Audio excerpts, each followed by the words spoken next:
कोई सरकार किसी की भी स्वतंत्रता को नहीं दबा रही। देश हित पर अगर कभी कोई उंगली उठेगी या देशवासियों के हितों पर अगर कभी कोई उंगली उठेगी तो उस पर ये सरकार कभी खामोश नहीं रहेगी। हर राज्य एक जैसा हो, एक परिवार में हर बच्चे भी तो एक जैसे नहीं होते ना, कईयों को ज्यादा अटेंशन की जरूरत पड़ती है। बिहार पिछड़ा राज्य है, ये बात किससे छुपी हुई है? कोई सरकार किसी की भी स्वतंत्रता को नहीं दबा रही।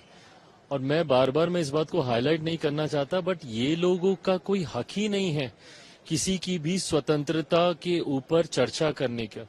ये वही लोग हैं जिन लोगों ने इमरजेंसी लागू कर कर सबकी आवाजों को दबाने का काम किया था, देश को बंदी बनाने का इन लोगों ने काम किया था।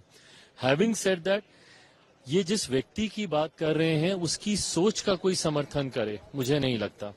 ऐसे में जीतकर वो आए हैं, सदन का वो हिस्सा हैं, अपनी बातों को रखें, बट हाँ, देश हित पर अगर कभी कोई उंगली उठेगी या देशवासियों के हितों पर अगर कभी कोई उंगली उठेगी तो उस पर ये सरकार कभी खामोश नहीं रहेगी। एनडीए का सहयोगी होने के नाते मैं सबसे पहले मेरे प्रधानमंत्री जी को बिहार की 14 करोड़ जनता की तरफ से धन्यवाद करूंगा कि पहली बार देश में एक ऐसे प्रधानमंत्री आए, देश में एक ऐसी वित्त मंत्री आई जिन्होंने एक बड़ी आबादी की चिंता की। बिहार जैसा राज्य जिसको हैंड होल्डिंग की जरूरत है, भाई जरूरी नहीं है ना कि हर राज्य एक जैसा हो, एक परिवार में हर बच्चे भी तो एक जैसे नहीं होते ना, कईयों को ज्यादा अटेंशन की जरूरत पड़ती है। बिहार पिछड़ा राज्य है, ये बात किससे छुपी हुई है? और लंबे समय से हम लोग मांग करते थे, मेरी समझ के परे है। और जवाब दे कांग्रेस और राजद के लोग कि भाई क्यों इस बात का विरोध किया जा रहा है। आज अगर बिहार को अगर हैंड होल्डिंग की गई है, बिहार के लिए अगर सहूलियतें दी गई हैं, तो इस बात से राजद और कांग्रेस के लोग किस मुंह से जाएंगे? ये लोग अभी अगले साल ही बिहार में चुनाव है, किस मुंह से जाएंगे ये लोग बिहार में वोट मांगने? और ये वो राज्य हैं जिनकी लंबे समय से मांग रही है।